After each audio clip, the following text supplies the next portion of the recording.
जय श्रीमन्नारायण। श्री महालक्ष्मी व्रत संपूर्ण जानकारी 2025 में 14 सितंबर 2025 दिन रविवार को महालक्ष्मी का व्रत है। आइए हम इसकी संपूर्ण जानकारी, कथा, महात्म्य, पूजन की विधि बताएंगे। यह व्रत भाद्रपद माह के शुक्ल पक्ष की अष्टमी को प्रारंभ करके आश्विन माह के कृष्ण पक्ष की अष्टमी को समापन किया जाता है। एक समय महर्षि द्वैपायन व्यास जी हस्तिनापुर आए। उनका आगमन सुन समस्त राज्य कुल के कर्मचारी महाराज भीष्म सहित उनका सम्मान आदर कर राजमहल में महाराज को स्वर्ण के सिंहासन पर विराजमान कर अर्घ्य पाद्य आचमन से उनका पूजन किया।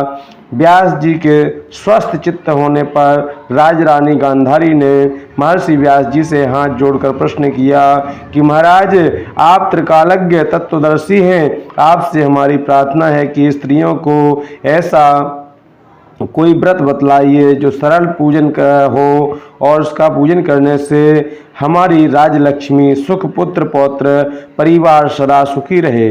इतना सुन के व्यास जी ने कहा कि हम ऐसे व्रत पूजन का उल्लेख कर रहे हैं जिससे सदा लक्ष्मी जी स्थिर होकर सुख प्रदान करेंगी। वह श्री महालक्ष्मी व्रत है जिनका पूजन प्रतिवर्ष आश्विन यानी कुंवार के माह में कृष्ण पक्ष की अष्टमी को किया जाता है। तब राजरानी गांधारी ने कहा, महात्मन, वह व्रत कैसे आरंभ होता है, किस विधान से पूजन होता है, यह विस्तार से बताने का कष्ट करें।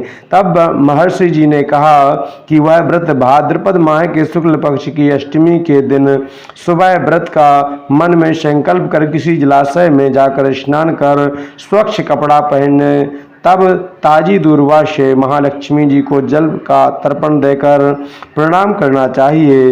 फिर घर आकर शुद्ध 16 धागों का एक गड़ा बनाकर प्रतिदिन एक गांठ लगानी चाहिए।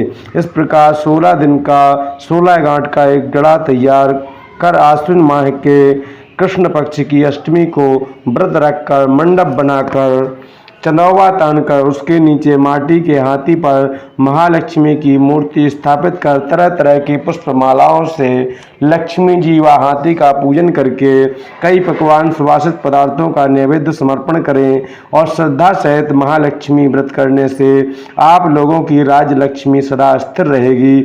ऐसा विधान बताकर व्यास जी अपने आश्रम को प्रस्थान कर गए। इधर समयानुसार भाद्रपद माह के शुक्ल पक्ष की अष्टमी से समस्त राजघरानों की रानियों ने, नारियों ने और नगर की स्त्रियों ने श्री महालक्ष्मी व्रत का आरंभ कर दिया।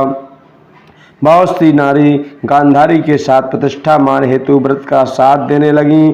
कुछ नारी माता कुंती के साथ भी व्रत का प्रारंभ करने लगीं, पर गांधारी जी द्वारा कुछ द्वेष भाव होने लगा।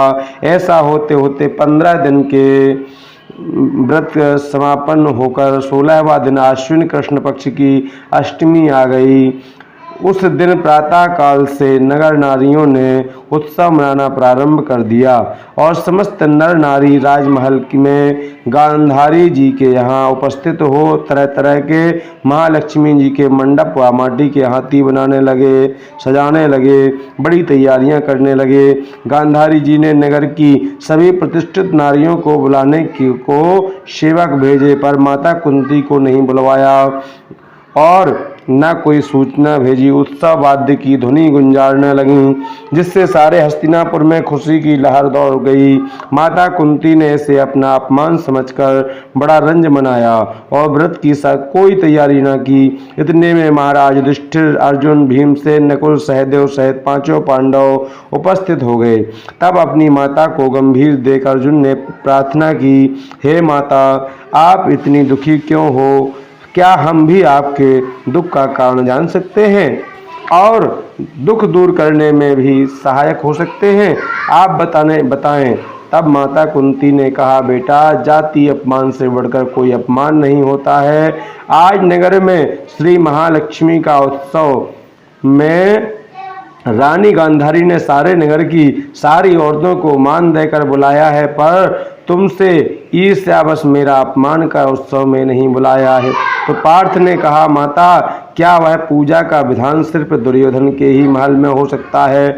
आप अपने घर पर नहीं कर सकती? तब कुंती ने कहा, बेटा, कर तो सकती हूँ, पर वह साज सामान इतनी जल्दी तैयार नहीं हो सकता, क्योंकि गांधारी के 100 पुत्रों ने माटी का विशाल हाथी तैयार करके पूजन का साज सजाया है।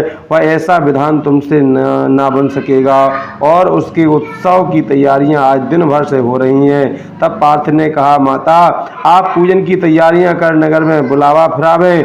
मैं ऐसा हाथी पूजन को बुला रहा हूँ जो आज तक हस्तिनापुर वासियों ने न देखा होगा न पूजन किया होगा। मैं आज ही इंद्रलोक से इंद्र का हाथी ऐरावत जो पूजनीय है उससे बुलाकर तुम्हारी पूजा में उपस्थित कर दूंगा।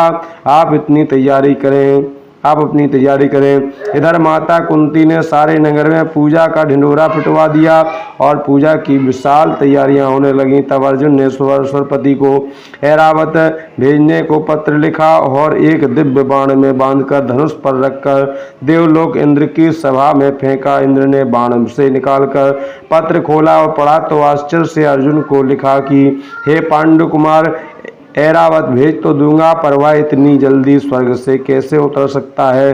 तुम इसका उत्तर शीघ्र ही लिखो। पत्र पाकर अर्जुन ने पत्र में बाणों का रास्ता बना के हाथी उतारने की प्रार्थना लिखकर दोबारा पत्र में भेज दिया। इंद्र ने मालती सारथी को आज्ञा दी कि हाथी को पूर्ण रूप से सजाकर हस्तिनापुर में उतारने का प्रबंध करो। महावत ने तरह तरह के साज सामान से ऐरावत को सजाया। देवलोक की अंबर झूल डाली गई, स्वर्ण की पालकी रत्नजड़ित कलशों से बांधी गई, माथे पर रत्नजड़ित जाली सजाई गई, पैरों में घुंघरू बांधी गई, स्वर्ण मणियों की बांधी गई, जिनकी चकाचौंध पर मानव जाति की आंखें नहीं ठहर सकती थीं। इधर सारे नगर में धूम हुई कि कुंती माता के घर सजीव इंद्र का ऐरावत बाणों के रास्ते पर स्वर्ग से उतरकर पूजा जाएगा। सारे नगर के नर नारी, बालक और वृद्धों की भीड़ ऐरावत को देखने एकत्रित होने लगी। गांधारी के राजमहल में भी इस बात की चर्चा की बड़ी चहल पहल मच गई। नगर की नारियां पूजन थाली लेकर भागने लगीं और माता कुंती के महल में उपस्थित होने लगीं। देखते देखते सारा महल पूजा करने वाली नारियों से ठसाठस भर गया। सारे नगरवासी ऐरावत के दर्शनों को गली सड़क महल अटारियों पर एकत्रित हो गए। माता कुंती ने ऐरावत को खड़ा करने हेतु रंग बिरंगे चौक को पुरवाकर नवीन रेशमी वस्त्र बिछवा दिए। हस्तिनापुरवासी तरह तरह की स्वागत तैयारियों में फूलमाला, अबीर, केसर हाथों में लेकर पंक्तिबद्ध खड़े थे। इधर इंद्र की आज्ञा पाकर ऐरावत स्वर्ग से बाणों के बनाए रास्ते से धीरे धीरे आकाश मार्ग से उतरने लगा, जिसके आभूषणों की आवाज नगरवासियों को आने लगी। ऐरावत के दर्शन होते ही नर नारियों ने जय जयकार के नारे लगाना प्रारंभ किया। ठीक सायंकाल ऐरावत माता के कुंती के महल में के चौक में उतर आया। तब समस्त नर नारियों ने पुष्पमाला, अबीर, केसर को चढ़ाकर स्वागत किया। महाराज धौम्य पुरोहित द्वारा ऐरावत पर महालक्ष्मी जी की मूर्ति स्थापित करा के वेद मंत्रों द्वारा पूजन की गई। नगरवासियों ने भी लक्ष्मी पूजन किया, स्वागत करके ऐरावत की पूजा की। फिर तरह तरह के मेवा पकवान ऐरावत को खिलाए गए, ऊपर से जमुना जल पिलाया गया। फिर तरह तरह के पुष्पों की ऐरावत पर वर्षा की गई। पुरोहित द्वारा स्वस्ति वाचन, पुण्यावाचन कर व्रती नारियों द्वारा लक्ष्मी जी का पूजन विधान से कराया गया। कुंती ने व्रत के डोरे के गड़ा में 16वीं गांठ लगाकर लक्ष्मी के सामने समर्पित किया। ब्राह्मणों को पकवान, मेवा, मिठाई देकर भोजन की व्यवस्था की गई। तब वस्त्र, द्रव्य, स्वर्ण, अन्न, आभूषण दे करके ब्राह्मणों को संतुष्ट किया। तत्पश्चात सभी व्रती नर नारियों ने श्री महालक्ष्मी जी के दीपक जलाकर प्रेम पूर्वक संपूर्ण पूजन कर आरती प्रारंभ की। अब महालक्ष्मी जी की आरती होने जा रही है। इसके बाद में जो गड़ा है उसको जो हवन किया जाता है, आरती की जाती है, उसके ऊपर से घुमा करके अभिमंत्रित करके दिया जाता है, उसको पहना जाता है। कोई हाथ में पहनता है, कोई गले में पहनता है। लक्ष्मी जी की आरती करेंगे, इसके बाद आगे बताएंगे आपको। लक्ष्मी जी की आरती जो है दीपक जला करके करना है, धूप रख के और साथ में एक दीपक में रख लेना है कपूर। ओम जय लक्ष्मी माता मैया, जय लक्ष्मी माता, तुमको निषेधन सेवत हर विष्णु विधाता। ओम जय लक्ष्मी माता, ब्रह्माणी रुद्राणी कमला तू ही है जग माता, मैया तू ही जग माता। सूर्य चंद्रमा ध्यावत नारद ऋषि गाता। ओम जय लक्ष्मी माता, दुर्गा रूप निरंजन सुख संपत्ति दाता, जो कोई तुमको ध्यावे रिद्धि सिद्धि धन पाता। ओम जय लक्ष्मी माता, तू ही है पाताल वसंती, तू ही शुभदाता, कर्म प्रभाव प्रकाश के जग निधि से त्राता। ओम जय लक्ष्मी माता, जिस घर थारो वासो वाही में गुण आता, कर न सके कोई कर ले मन नहीं धड़काता। ओम जय लक्ष्मी माता, तुम बिन यज्ञ न होवे, वस्त्र न कोई पाता, खान पान का वैभव तब तुमसे आता। ओम जय लक्ष्मी माता, शुभ गुण सुंदर मुक्ता, क्षीर निधि जाता, रत्न चतुर्दश तो कोई नहीं पाता।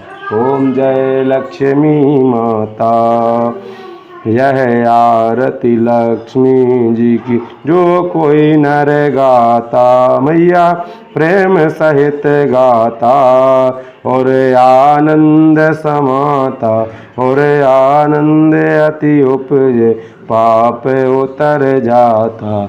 ओम जय लक्ष्मी माता, ओम जय लक्ष्मी माता। कर्पूरगौरं करुणावतारं संसार सारं श्रीगन्धारं सदा वसन्तं हृदयारविन्दे भवं भवानीतं नमामि। हरे राम राम राम हरे कृष्णा कृष्णा कृष्णा हरे हरे।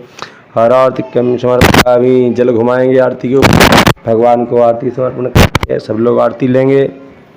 इसके बाद में जो गड़ा होते हैं 16 गांठ के, उनको अभिमंत्रित करेंगे।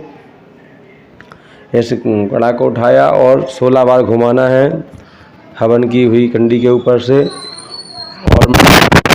ऊंचा सो प्रवाटन गाँव, जहाँ के राजा मंगल सेन अमती दमती रानी, ब्राह्मण देवता कहें कहानी, हमसे कहें तुमसे सुने 16 बोल की एक कहानी। ऊंचा सो प्रवाटन गाँव, जहाँ के राजा मंगल सेन अमती दमती रानी, ब्राह्मण देवता कहें कहानी, हमसे कहें तुमसे सुने 16 बोल की एक कहानी। ऊंचा सा प्रवाटन गाँव, जहाँ के राजा मंगल सेन अमती दमती रानी, ब्राह्मण देवता कहें कहानी, हमसे कहें तुमसे सुने 16 बोल की एक कहानी। इस तरह से 16 बार इस मंत्र को अभिमंत्रित करना है। और फिर इसको जो है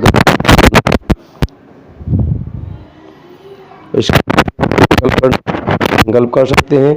इसका संकल्प इस तरह से है। ओम विष्णु पूर्वोच्चारित ग्रहणोष्ठायाम बेलायाम महाप्रभु। आपको गोत्र से अपने गोत्र का नाम लेना है, हाथ में कुछ दान दक्षिणा रख करके संकल्प करना है अपने गोत्र का।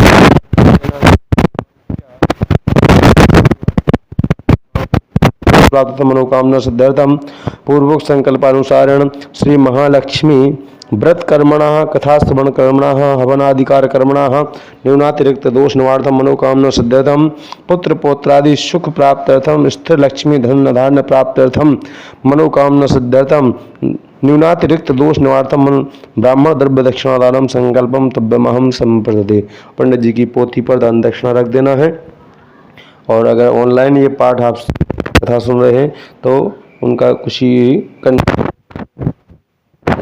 हैं किसी जय श्रीमनारायण। अगर आपको किसी प्रकार की कथा संबंधित या किसी भी प्रकार की पूजा पाठ संबंधित जानकारी चाहिए तो आप संपर्क करके हमसे पूछ सकते हैं।